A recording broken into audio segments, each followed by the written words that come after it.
ძალიან турბულენტურ სამყაროში ვცხოვრობთ, ხდება საერთაშორისო დონეზე ბევრი გადალაგებები.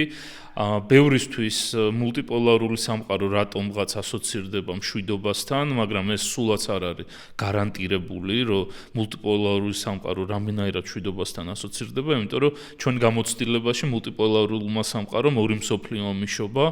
და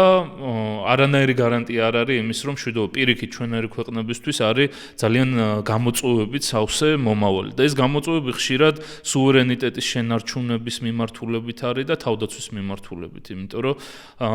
ასეთი ტიპის სამყაროში, მულტიპოლარულ სამყაროში დიდ ქვეყნებს ამბიციები და მადა ეხსნებათ ხოლმე და უფრო მომთხოვნები და უფრო აგრესიულები არიან ჩვენსავით პატარა ქვეყნებისთვის და ძალიან დიდი დიპლომატიური